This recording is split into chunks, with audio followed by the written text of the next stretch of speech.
Freedom, appearance, and the meaning of life.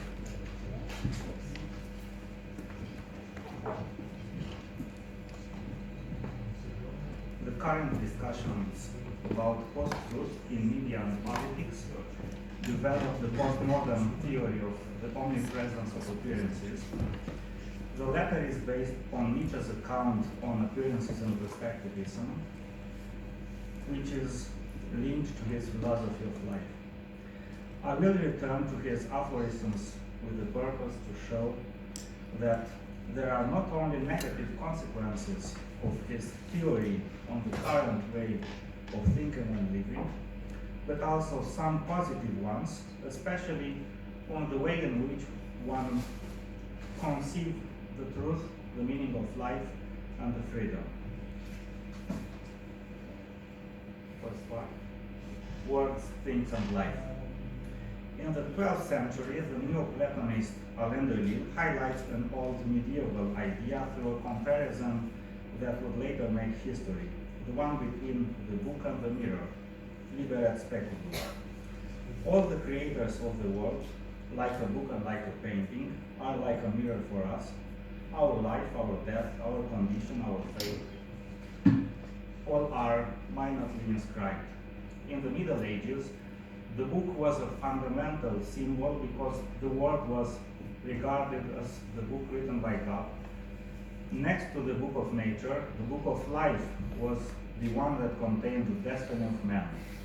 The book of experience was the soul itself, for the Saint Bernard de Clairvaux, and every man had to read it. And even the Bible was the book holding the word of God. Beginning with Augustine, a new idea emerged, that of a harmony between all these orders. This very idea is captured by Al-Enderli. Carefully observing the natural world helps us to understand our life. Nonetheless, from a theological perspective, we acquire a mirror of our life through reading the book of nature. But this is not enough for possessing a mirror of redemption as well. Being written by God, the book of nature comprises, besides the science of life, the science of redemption, but the latter category is coded and requires deciphering. The same idea is highlighted by Umberto Eco as well.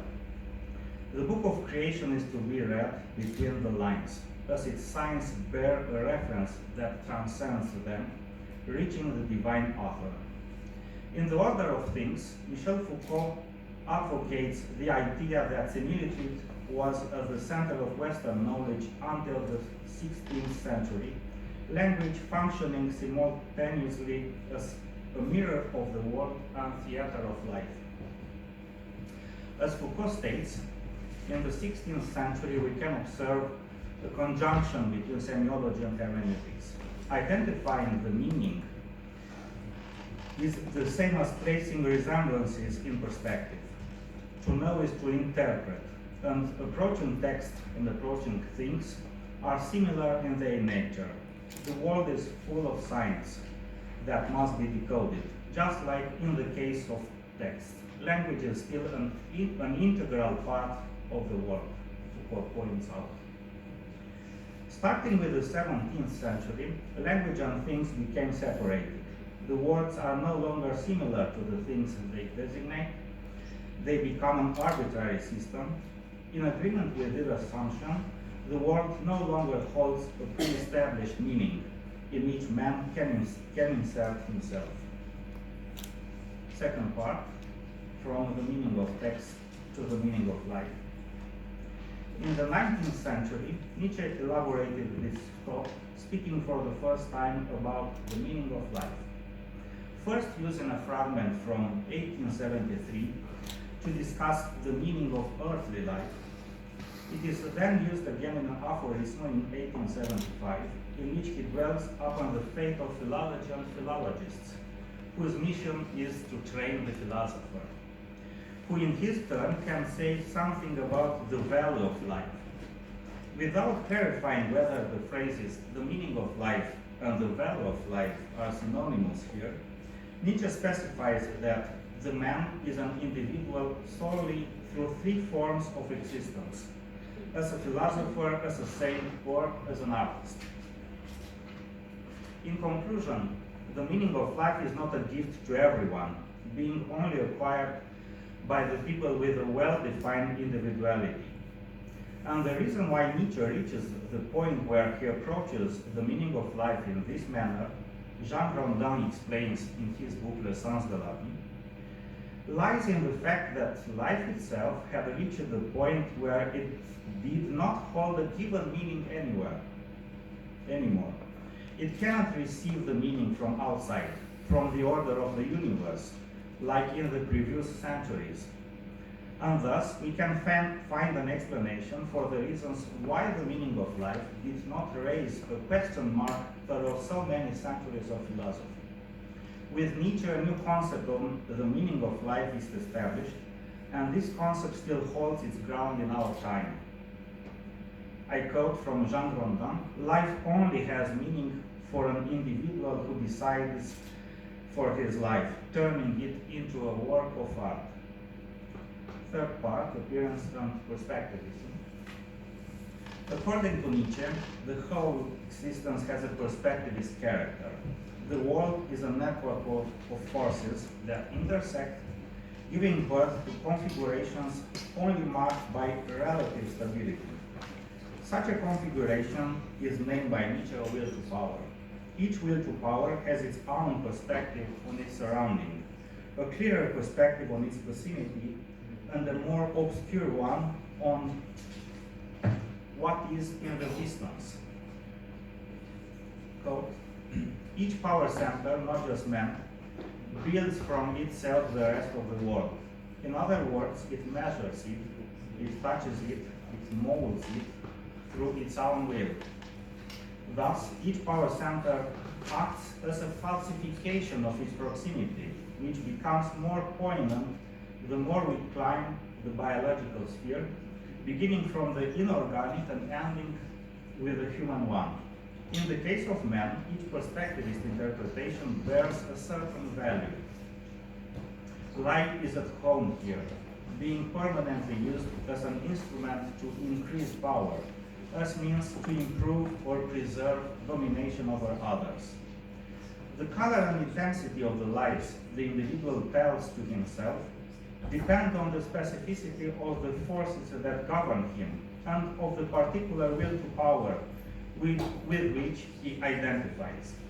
There are lies necessary to preserve life, or on the contrary, to improve it. In other words, lies of the denial of life or of life's self-affirmation. They are bad masks or conversely good masks, a distinction made by Gianni Vattimo. In one form or the other, the lie is necessary.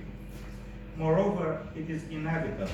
We live in a world of illusions, of appearances, and the only truth resides in acknowledging the omnipresence of the lie and its universal existence. Values are the elements that provide meaning to the world, to each world created around the will to power. They impose a line of understanding and interpretation. Within the human sphere, everything is colored in value. Values infiltrate each and every human act, thought and perception. Everything is a perspective based on value. One set of values represents the rule of the game that a will to power imposes on its proximity. We should imagine such a world, something like a play, staged on a scene. The actors play what is dictated by the director, within the limits of their designated stage, with its decor, props and lights.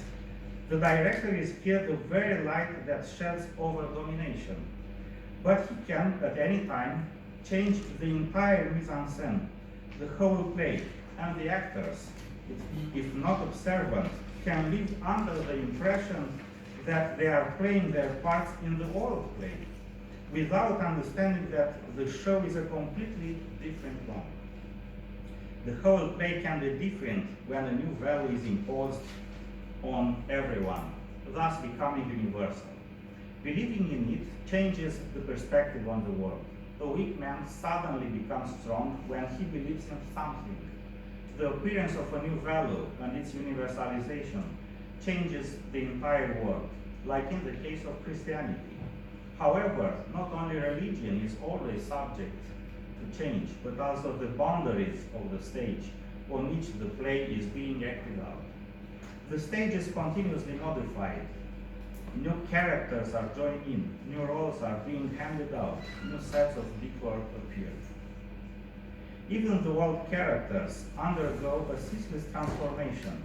Each part takes but a second, and behind each mask, there is no hidden ultimate figure, no self-identity, just an ongoing series of masks, each of them showing and hiding. None of them is totally transparent, none of them is totally opaque. This subtle dialectics of revealing and hiding, ignited by a history of philosophy that trusts essences much too enthusiastically, is in its turn deconstructed. It is the viewpoint of the slave, shows Nietzsche, a mere funeral suite of masks, of illusions, that pretending to bear consistency, uniqueness, identity. The author is himself trapped in this dance of the masks, temporarily identifying himself with one of the characters in turns. We do not know his true face, for he does not have one. Values are inscribed in man's body, infiltrated in his skin and flesh, pulsating in tissues and nerves. Acquiring values and ideals coming from the individual past or the cultural one, the body bears a whole network of stories, sometimes puzzling, sometimes concurrent, sometimes harmonious. The body is like a battlefield, a stage on which plays come and go in an endless line. In the case of man, the body is the main stage, a pluralistic one, always transforming, and within the body, there is no headquarters of these stories. They are evenly distributed in every organ and even in every cell. Each cell takes part in the story when it is not telling one itself. Who speaks through the body of each of us? This is the basic question of the genealogical approach. Is it the will affirming life or the one denying it? Next slide, please. Appearance versus fiction. In the unbearable lightness of being, Milan Kundera reminds of an old German proverb, whose meaning is that living once does not count. It is like not even living at all. One time is no time. Einmal ist keinmal. In fact, this has been said about literature, defining it as the possibility of living more lives in addition to one's own. This idea can be compared with Nietzsche's concept of perspectivism. For him, the philosopher is the only one who has 1,000 eyes and 1,000-fold consciousness. He alone is able to feel everything that has been, all the worlds of the past and even the worlds of the future. The idea has a double meaning. We must be aware of these worlds, being present within us. Otherwise, we are tied to them without even realizing. At the same time, possessing all of them means gaining in possibility, liberating ourselves from the overwhelming present. Nietzsche investigates man's addictions, the frameworks that guide and limit him, the totalities in which he enrolls himself, and the ones in which he is thrown by others. Man is subjected to the tyranny of the species and of the crowd, of states and societies, of culture and history, of reason and values. We bear within us the old failures, secular wounds disguised as victories. We wear the fried cloak of the past. We carry 1,000 years on our back, like the butler in Marivaux's fable was saying. We cannot free ourselves from all this. We can only watch them like a vast spectacle, like a convoy of masks gleefully passing in front of our eyes. Salvation is an acknowledging the truth of these masks. This is our ground zero reality. This is Nietzsche's lesson, the ground health. We must experiment everything to live the whole spectrum of values and things considered desirable up to the present moment.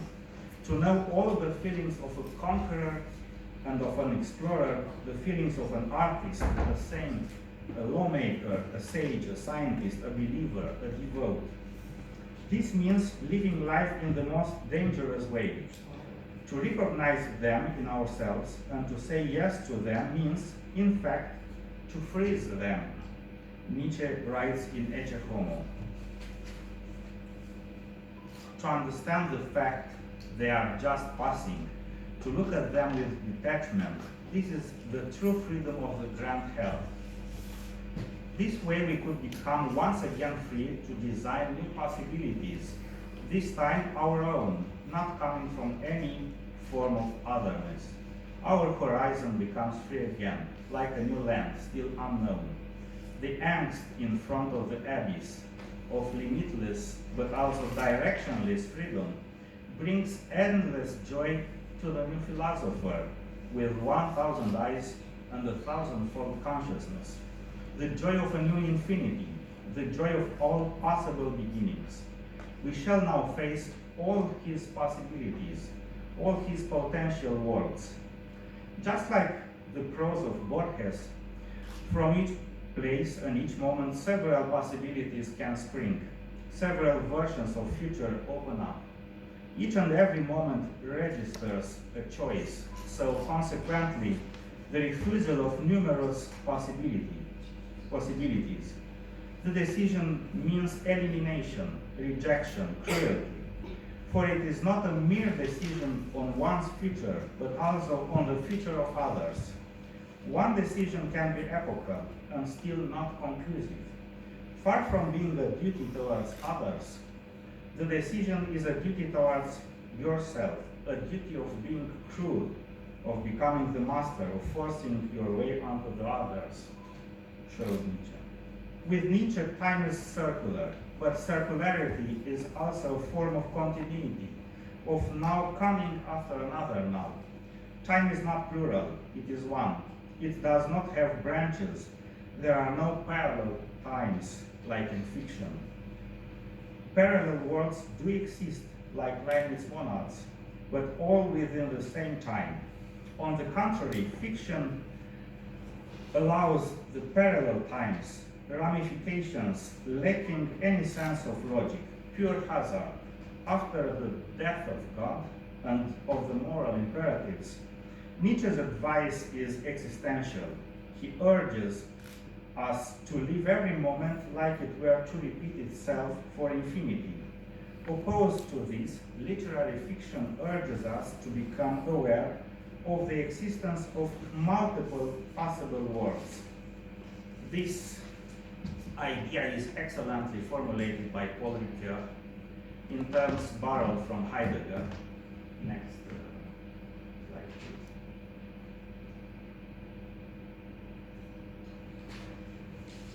I quote, "Fiction, poetry open up in the ordinary reality new possibilities of being in the world.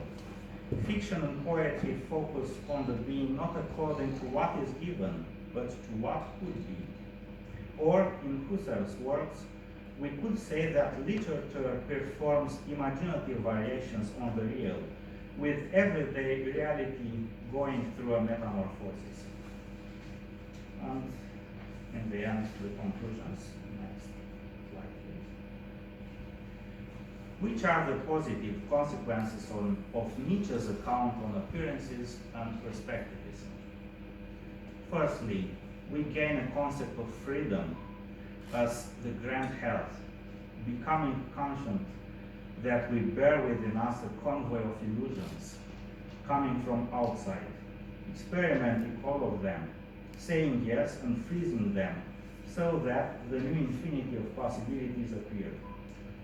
Secondly, as Jürgen Habermas shows in his book Between Facts and Norms, media forms us the conviction that all important things develop in the present. And this is a very characteristic of the post-truth world. A negative consequence of this conviction is the colonization of the life world, in Habermas' words. On the contrary, discovering and experimenting the truth of illusions, as well as the truth of literary fictions, help us live a plurality of lives. Thus, we are able to free ourselves from the overwhelming necessity of the present. And this is a condition to find the truth.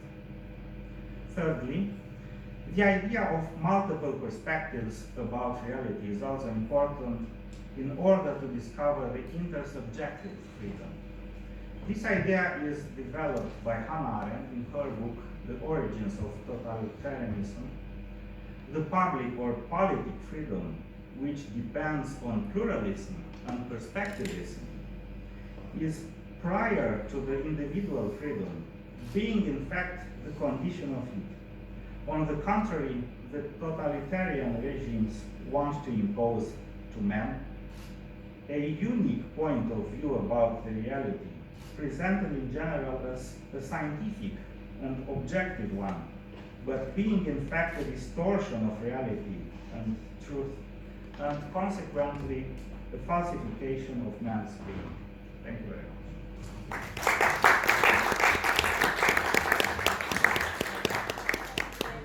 Thank you very much, Professor Dr. Bondor. It's time for a question, please. Professor George, I'm so fascinated to learn that Nietzsche uttered some sentence that the philosopher is having 1,000 eyes and 1,000-fold consciousness. Right? So can you explain a little further how we came to that conclusion and say something great about philosophy? Can you say, because I'm not a scholar of Nietzsche. Well, this means for Nietzsche that the philosopher must experiment all the worlds of the past because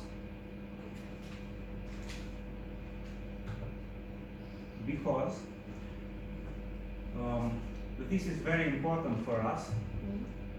The history, all the worlds of the past are a part of us, and consequently it's very important to be conscious that we have in us all the history, in fact, all our personal history, but also the history of our Is it very similar, culture, of our nation. similar with Plato's philosopher king?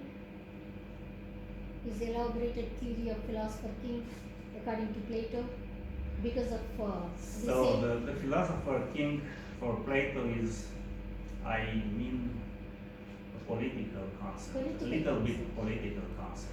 Here in Nietzsche, so we can talk about a political strategy, but it's in fact an existential one, But still an the character of the experimental philosopher. philosophy.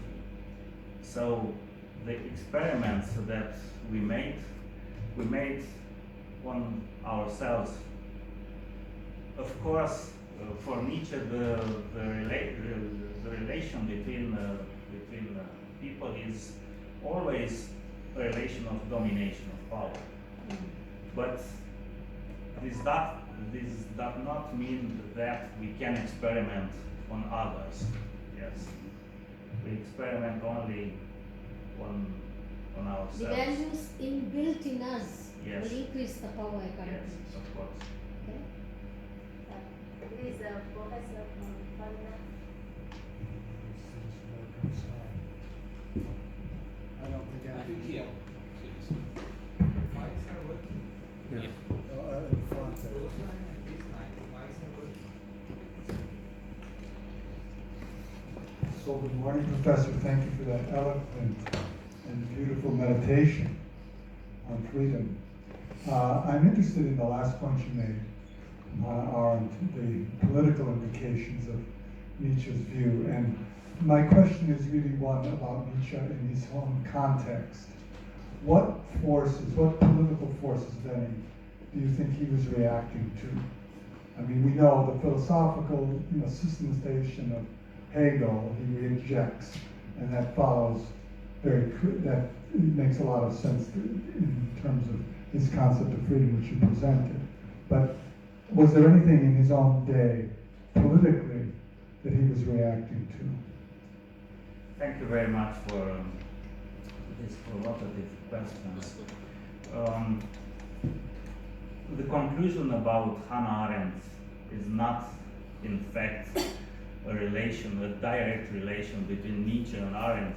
So it was my conclusion that we can take this consequence that with Nietzsche we have, in fact, a concept of intersubjective freedom, and this concept is similar to the concept of political or public freedom from Hannah Arendt, which is prior to the individual freedom, and this is a new idea in the history of philosophy, because all the history of philosophy in fact means that the individual freedom is prior to the exterior political or intersubjective freedom. For Hannah Arendt is conversely. The concept of force, Nietzsche take from the physicalist theories from his time. Peter Lange was one of the authors he read, and it was a book about the history of materialism, in fact. This physicalist concept was very interesting for Nietzsche because the forces are not substances. And with the concept of force, one can criticize all the history of philosophy who is centered on substances, on essences. But this concept of force is transformed from for Nietzsche in a concept of will to power, which is in fact a configuration of forces, not only political, but social, economic, physical, psychical, and so on. So in each will to power, we have in fact a small war, a configuration, a relative configuration of forces. This is the explanation that Nietzsche gives to what is in the world and what is in us, in our body, in our mind. Everything is in fact a battlefield of forces and of will to power. And the political interpretation of Nietzsche, of course, is possible because he was an anti-Semite and so on. But in his context, he reacts over the whole history of philosophy, over the modern philosophy, Descartes and Hegel, and this was important for him that we must deconstruct it, we can say today, we must criticize in a genealogical manner all the values, the ideas that we have in us. So the philosophy becomes an ending with us. It's an experimental philosophy, in fact. Thanks. Yeah. Okay. That's okay. Thank you again for a wonderful presentation that makes me feel nostalgic about Nietzsche because I wrote my thesis on him. But interesting, you I'm mentioned nostalgic too. That's okay. You mentioned the react. Is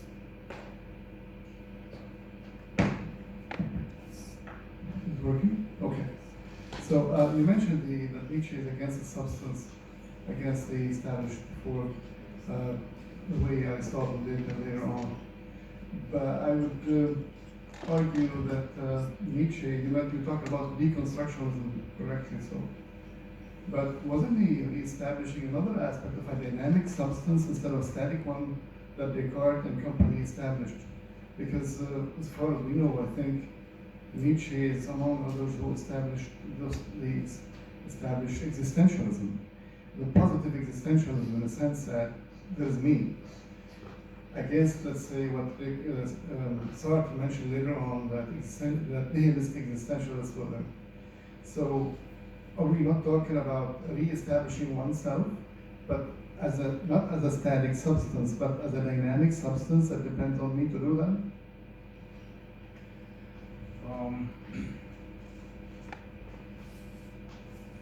Nietzsche takes this concept of force in order to criticize the substantialism of the whole philosophy. But we have in Leibniz the concept of force that is a substance in the same time, a substance with an inner force. This concept of Leibniz and Nietzsche were sometimes put in relations by commentators. What is important about this idea of dynamic substances is that there exist, of course, substances, identities, but they are only temporarily. They are only configurations with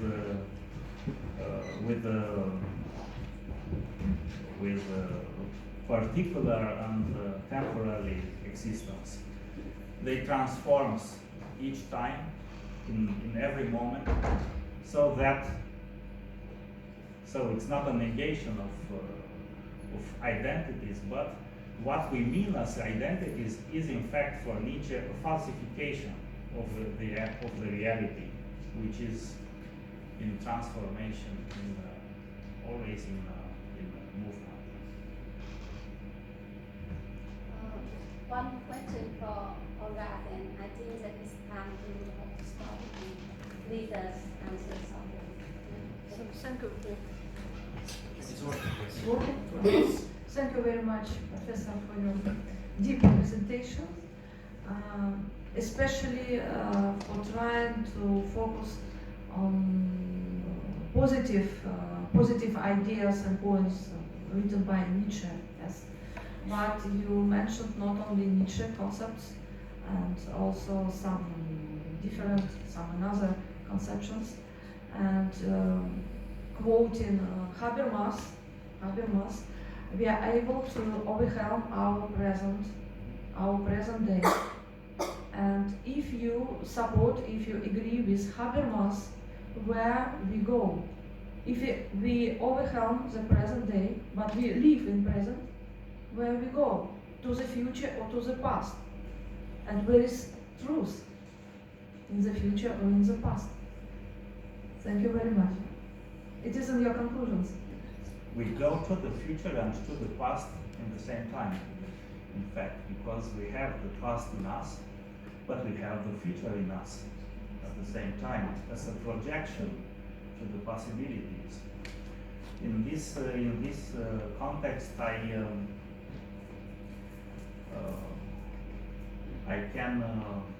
can talk about the concept of Heidegger.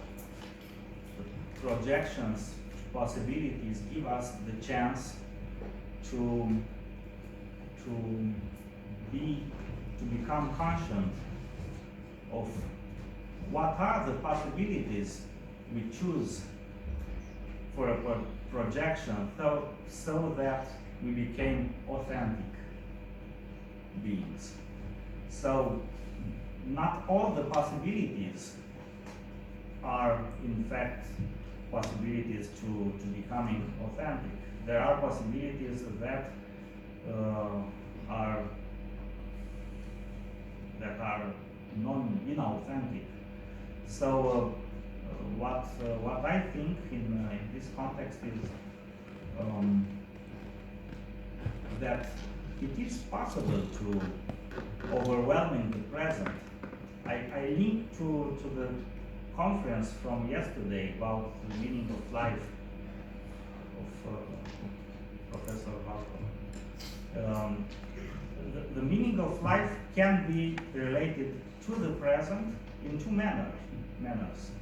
In fact, we can think that this is important. It is important to live in the present in order to have happiness, to have tranquility, and so on.